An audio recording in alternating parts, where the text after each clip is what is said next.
വിശദമായ വാർത്തകൾ നോക്കാം. ഇടുക്കി വണ്ടിപ്പെരിയാറിൽ മയക്കുവെടി വെച്ച കടുവ ചത്തു. മയക്കുവെടിയേറ്റ കടുവ ആക്രമിക്കാൻ ചാടിയപ്പോൾ വെടിവെച്ചതായി ദൗത്യസംഘം. കടുവയെ തേക്കടിയിലേക്ക് മാറ്റി.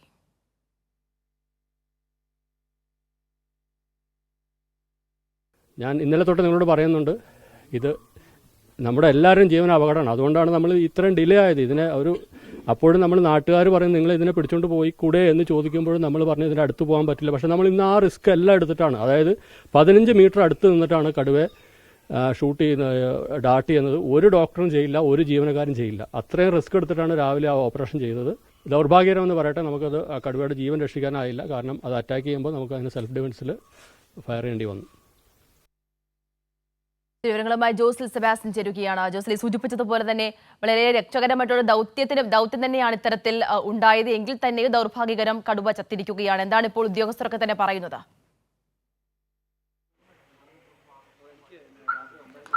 ആതിര, ഇപ്പോൾ DFO N രാജേഷ് വിശദീകരിച്ചതുപോലെ തന്നെ വളരെ റിസ്ക് ആയിട്ടുള്ള ഒരു ദൗത്യം തന്നെയാണ് ഈ വനംവകുപ്പിൻ്റെ ഭാഗത്തു നിന്ന് ഉണ്ടായത്. ഏതായാലും കൃത്യമായിട്ട് അതിൻ്റെ ഇന്ന് ഈ ജനങ്ങളുടെ ഭീതി അകറ്റുന്നതിന് വേണ്ടിയുള്ള നിലപാട് സ്വീകരിക്കുവാൻ ഇന്ന് വനംവകുപ്പിന് സാധിച്ചിട്ടുണ്ട് എന്നുള്ളതാണ് ഇതുമായി ബന്ധപ്പെട്ട് പറയാനുള്ളത്.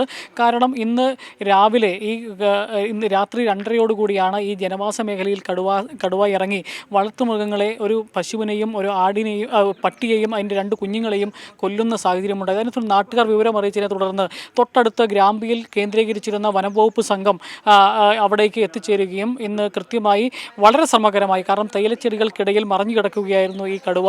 ആ കടുവയെ ഈ 100-150 മീറ്റർ ദൂരെ നിന്നുകൊണ്ട് ഷൂട്ട് ചെയ്യാൻ പറ്റുന്ന ഒരു സാഹചര്യവും ഉണ്ടായിരുന്നില്ല.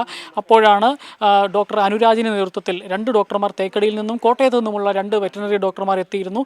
ഡോക്ടർ അനുരാജിൻ്റെ നേതൃത്വത്തിൽ വളരെ ധൈര്യപൂർവ്വം ഈ ശ്രമം ഏറ്റെടുക്കുകയും 15 മീറ്ററോളം അടുത്തു പോയാണ് ഈ ഷൂട്ട് ചെയ്തത്. കടുവയെ ആദ്യം മയക്കുവെടി വെച്ചു, അതിനുശേഷം മയങ്ങിയിട്ടില്ല എന്ന് കണ്ട് രണ്ടാമത്തെ വെടിവെക്കുമ്പോൾ ഇത് ഈ ഡോക്ടർക്ക് നേരെ കുതിച്ചുയർന്ന് തലയുടെ മുകളിലോന്ന് വരെ ഈ കടുവ കുതിക്കുന്ന നമുക്കറിയാം.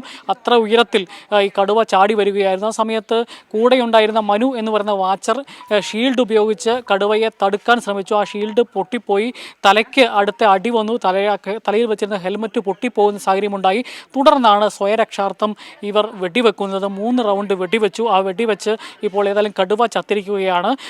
ഈ കഴിഞ്ഞ കുറേ ദിവസക്കാലമായി ഈ മേഖലയിൽ ഉണ്ടായിരുന്ന ഒരു ഭീതിക്കാണ് ഇതോടുകൂടി അന്ത്യമായിരിക്കുന്നത്. ആതിര, ജോസ് സൂചിപ്പിച്ചതുപോലെ തന്നെ വളരെ വലിയൊരു ഭീതിക്ക് തന്നെയാണ് അന്ത്യമായിരിക്കുന്നത്. ഇനിയിപ്പോൾ കടുവയുടെ ജഡമെന്ന് പറയുമ്പോൾ തേക്കടിയിലാണുള്ളത്. ഇനി പോസ്റ്റ്മോർട്ടം അടക്കമുള്ള നടപടിക്രമങ്ങൾ നടക്കേണ്ടതായിട്ടുണ്ട്. എന്താണ് ഇപ്പോൾ മനസ്സിലാകുന്നത്? തീർച്ചയായും ഞാനിപ്പോൾ നിൽക്കുന്നത് ഈ പെരിയാർ ടൈഗർ റിസർവിൻ്റെ ഗേറ്റിന് മുമ്പിലാണ് ഞാനിപ്പോൾ നിൽക്കുന്നത്. ഇതിനകത്ത് ആണ് ഇപ്പോൾ ഈ കടുവയുടെ ജഡമുള്ളത്. അത് പോസ്റ്റ്മോർട്ടം നടപടികൾ നടത്തി മുമ്പോട്ട് കൊണ്ടുപോകും.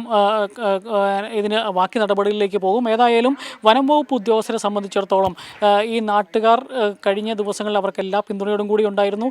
പക്ഷേ അവർക്ക് നേരെ ഉയർന്നു വന്ന പ്രതിഷേധങ്ങൾക്ക് ഇന്നെങ്കിലും വിരാമം ഉണ്ടാക്കണമെന്നുള്ള ദൃഢനിശ്ചയത്തോടു കൂടിയാണ് അവർ രംഗത്ത് വന്നത്. ഏതായാലും കൃത്യമായി അതിനകത്ത് ഇന്ന് ഒരു തീരുമാനമുണ്ടായിരിക്കുന്നു. പക്ഷേ ദൗർഭാഗ്യകരമായ സംഭവം, കടുവ ആക്രമിക്കാൻ വന്നപ്പോൾ മനുഷ്യജീവന് വില ഉണ്ട് എന്നുള്ളത് കൊണ്ട് തന്നെ ഇത്തരത്തിൽ ഒരു ഷൂട്ട് ചെയ്യേണ്ടതായിട്ട് വന്നു. 3 റൗണ്ട് വെടിവെച്ചു. അതിലൊരു വെടിയാണ് കടുവയ്ക്കിട്ട് കൊണ്ടത്.